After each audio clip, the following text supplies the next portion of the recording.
ರೂಪಾಯಿ ಕೊಡೋದು ವೇಸ್ಟ್, ಇಲ್ಲಿ ಟಿಕೆಟ್ ತಗೊಳೋದು ವೇಸ್ಟ್. ನಾರ್ಮಲ್ ಆಗಿ ಎಲ್ಲ ರೌಡಿಸಮ್ ಮಾಡ್ತಾರೆ ಜಾಸ್ತಿ, ಎಲ್ಲ ಬರೀ ರೌಡಿಸಮ್ ಮಾಡ್ತಾರೆ.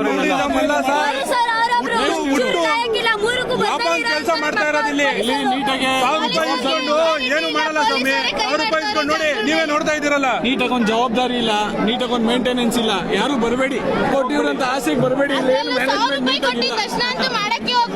ವೇಸ್ಟ್, ಈ ಟಿಕೆಟ್ ವೇಸ್ಟ್. ಇದು ಏನು ಬೆಲೆ ಇಲ್ಲ. ರೀಲ್ಸ್ ಅಲ್ಲಿ ನೋಡಿ, ದಯವಿಟ್ಟು ಯಾವುದೇ ಕಾರಣಕ್ಕೂ ಬರಕ್ ಹೋಗ್ಬೇಡಿ.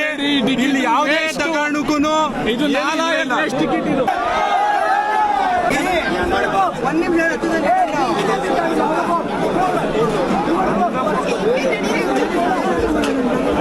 ಕರ್ನಾಟಕದಲ್ಲಿ ಯಾರು ಬರಬೇಡ್ರಿ, ದಯವಿಟ್ಟು ಬರಬೇಡ್ರಿ.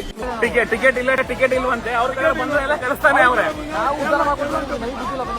ಅಲ್ಲಿ ಬರೋದೇ ನಮ್ ಕನ್ನಡ ಜನಗಳು ಬರ್ತಾ ಇರೋದು. ಎಲ್ಲರೂ ವಾಟ್ಸ್ಆಪ್ ಅಲ್ಲಿ ವಿಡಿಯೋ ಕಳಿಸ್ಬೇಕು. ಎಲ್ಲರಿಗೂ ಶೇರ್ ಮಾಡಿ, ಎಲ್ಲರಿಗೂ ಶೇರ್ ಮಾಡಿ. ಕರ್ನಾಟಕ ದುಡ್ಡು ಬೇಕು ಅವರಿಗೆ.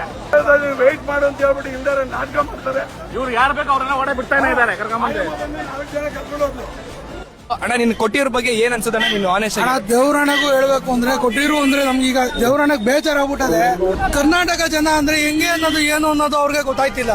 ಹಾನೆಸ್ಟ್ ರಿವ್ಯೂ ಹೇಳ್ಬೇಕು ಅಂತ ಹೇಳಿದ್ರೆ, ನೀವ್ ಯಾರಾದ್ರೂ ಕೊಟ್ಟಿರೋ ದೇವಸ್ಥಾನಕ್ಕೆ ಬರ್ತಿದೆ ಅಂತ ಹೇಳಿದ್ರೆ ನಿಜವಾಗ್ಲೂ ಬರಕ್ ಹೋಗ್ಬೇಡಿ. ಪ್ರಾಪರ್ ಆಗಿ ಒಂದು ಗೈಡ್ ಇಲ್ಲ, ಒಂದು ಕ್ಯೂ ಮ್ಯಾನೇಜರ್ ಇಲ್ಲ, ಏನೂ ಇಲ್ಲ, ಮೇಂಟೆನೆನ್ಸ್ ಇಲ್ಲ, ದೌರ್ಜನ್ಯ ಮಾಡ್ತಿದ್ದಾರೆ. ನೂಕು ರಂಪಾಟ ಯಾವ ತರ ಅಂದ್ರೆ ನಾಲೆಡ್ಜೇ ಇಲ್ವೇನೋ ಇವ್ರಿಗೆ, ದೇವಸ್ಥಾನ ಮೇಂಟೈನ್ ಮಾಡಕ್ ಬರಲ್ವೇನೋ ಅನ್ನೋ ತರ ಮಾಡಿದ್ದಾರೆ.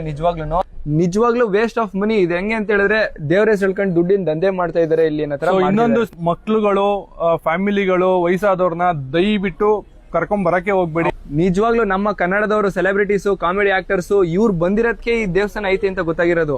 ಬಟ್ ಇಲ್ಲಿ ದೇವಸ್ಥಾನ ಹೆಸರು ಹೇಳ್ಕೊಂಡು ದುಡ್ಡಿನ ದಂಧೆ ಮಾಡ್ತಾ ಇದಾರೆ. ಮೇಂಟೆನೆನ್ಸ್ ಮಾಡಕ್ ಬರ್ತಾ ಇಲ್ಲ. ಯಾವ್ರನ್ನ ಯಾವ ರೀತಿ ಟ್ರೀಟ್ ಮಾಡ್ಬೇಕು ಅಂತ ಗೊತ್ತಾಗ್ತಿಲ್ಲ ಅವ್ರಿಗೆ.